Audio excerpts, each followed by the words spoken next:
Teman-teman mereka ini masih SMP, kecanduan bermain TikTok. Lalu rapor pun mereka injak-injak sambil tertawa-tawa. 5 siswi SMP di Lombok Timur ini dengan bangga berdiri dengan kaki di atas rapor mereka. Rapor yang dulu dianggap sakral. Hasil belajar, jerih payah yang mestinya dihargai, kini berubah menjadi bahan candaan demi viralitas. Di layar kecil gawai mereka, empati bisa hilang hanya dalam waktu 15 detik. Di Maluku Tengah ada seorang guru diolok-olok, direkam, lantas diviralkan oleh muridnya sendiri. Miris rasanya melihat hal seperti ini. Di belakang kamera gawai murid-muridnya menyala. Tawa cekikikan mulai terdengar perlahan lalu menjadi ramai. Tangan-tangan remaja tanggung itu merekam dengan olok-olok yang menyakitkan.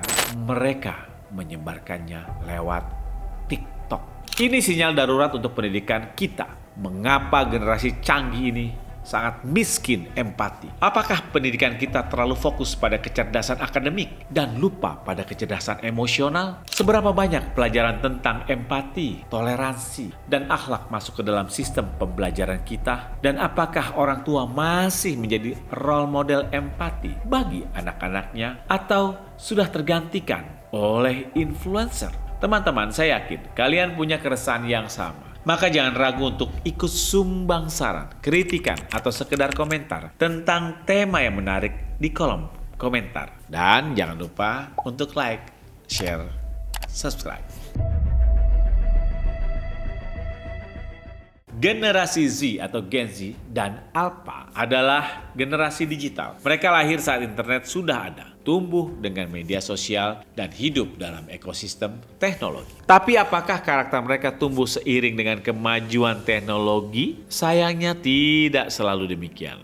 Mari kita telah. Kenapa kondisi seperti ini bisa terjadi? Tentunya ada banyak faktor yang membuatnya demikian. Sebutlah interaksi digital yang mengurangi kontak emosional secara nyata. Ketika komunikasi lebih sering dilakukan lewat layar, chat, emoji, atau likes. Bahkan nuansa emosional seperti ekspresi wajah, intonasi suara, atau bahasa tubuh yang menjadi hilang. Akibatnya, anak-anak dan remaja menjadi kurang terlatih membaca perasaan orang lain secara langsung. Ditambah lagi sekarang ini memang zaman yang semuanya serba cepat, termasuk dalam menilai orang. Di media sosial, orang terbiasa scroll cepat melihat potongan hidup orang lain dalam bentuk highlight, bukan realita utuh.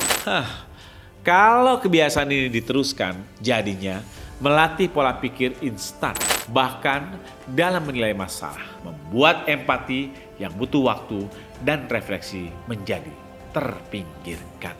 Nah, yang bikin lebih parah sekarang ini memang budaya konten di atas hati. Maksudnya bagaimana?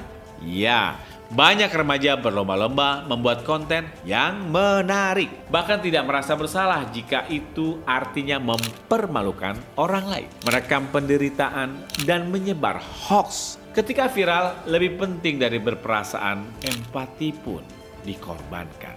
Sungguh memprihatinkan. Lantas bagaimana dengan tanggung jawab sosialnya? Masih adakah anonimitas atau minim tanggung jawab sosial menjadi dampak kesekian dari pengaruh buruk era digital ini?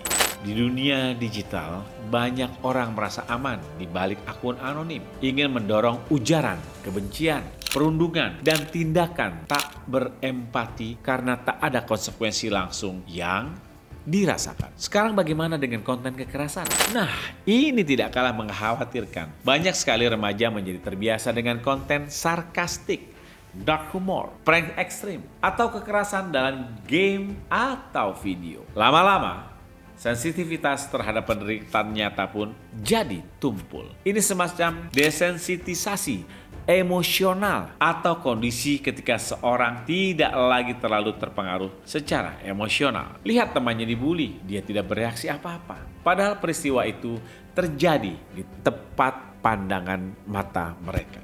Kenapa? Karena setiap hari dia sudah biasa menyaksikan adegan kekerasan, pembulian lewat media sosial. Ya, jadi menurut saya biasa aja. Sekarang ini kebanyakan anak diajari hanya cara menggunakan teknologi, tapi tidak diajari bagaimana bersikap etis dan empatik pada dunia digital. Mereka canggih mengoperasikan gawai, tapi belum tentu tahu batas mana apakah sudah menyakiti orang lain secara emosional atau tidak.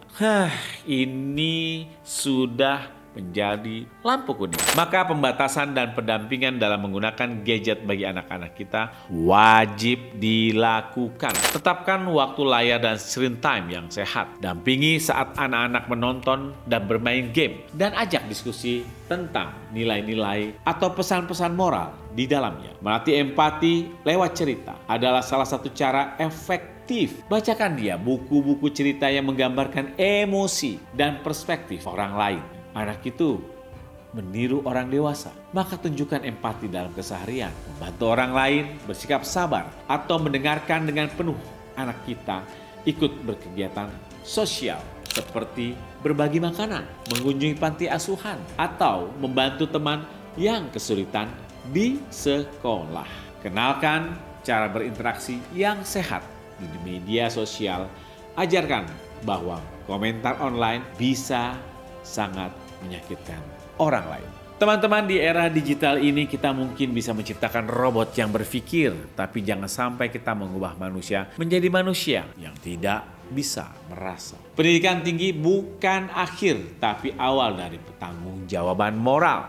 Untuk tetap peduli, memahami, dan hadir bagi sesama, kita perlu hidup di zaman serba cepat dan serba pintar, tapi jangan biarkan hati kita tertinggal. Empati adalah bahasa paling canggih yang bisa kita pelajari oleh siapapun setiap hari, karena semua butuh informasi.